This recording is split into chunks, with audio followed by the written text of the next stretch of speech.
What's up guys, it's me Jeremy, and today I want to talk about another support that could be potentially viable in Season 4. I've had a lot of fun trying out these new supports, so I'll try to get some more of these types of videos out for you guys. Today I'll be discussing Pantheon support. Let's get started. Now, I found that Pantheon support was a pretty interesting pick. He has a lot of weaknesses, but a lot of strengths too, making him a high risk, high reward champion, which can be a pretty fun way to play the game. His damage in lane is really solid, and he scales pretty well with items too, and since he has hard CC on his W, he's definitely a viable support pick.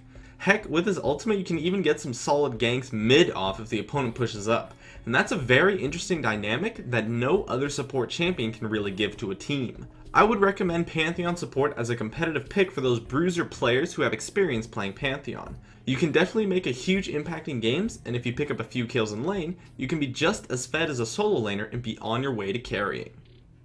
In the laning phase, Pantheon is a champion that you want to trade with your opponents by going all in. Jump on them, use all of your abilities, and then back off immediately. It's very easy to win trades like this because of your passive that will block an auto attack. Just make sure that you don't stay in the trade too long, as Pantheon does kind of lack sustain, so if you get poked down that can be a problem.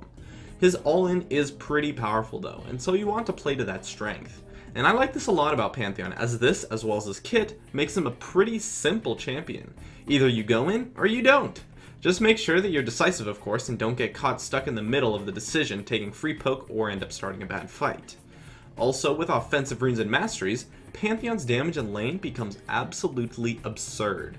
But he is going to be a little bit squishy, so at that point he's pretty much an Annie support, but with a more reliable stun and less magic damage, and with a passive that will tank for you.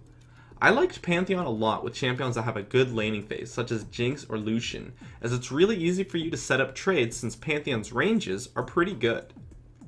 Or perhaps you prefer the more tanky route. Pantheon can become an absolute raid boss if you build him tanky and get enough gold, especially with those defensive runes and masteries, and at that point you just aren't going to die very often, while still being able to make plays. One thing I love about Pantheon is that he absolutely excels at flashing in. When you flash into a follow-up of your 3 ability combo, it completely catches people off guard and has a huge range too. So this is a tactic you definitely want to use a lot, and it's very effective in picking off a target with your stun, then allowing your team to follow up. Also, remember that you can cast your abilities during your ultimate, and that way they'll go off the instant that you land for a faster entry into the fight. Overall, Pantheon was an awesome high-risk, high-reward support pick that had an interesting and definitely still viable role in some team comps, especially those focused on their mid laner.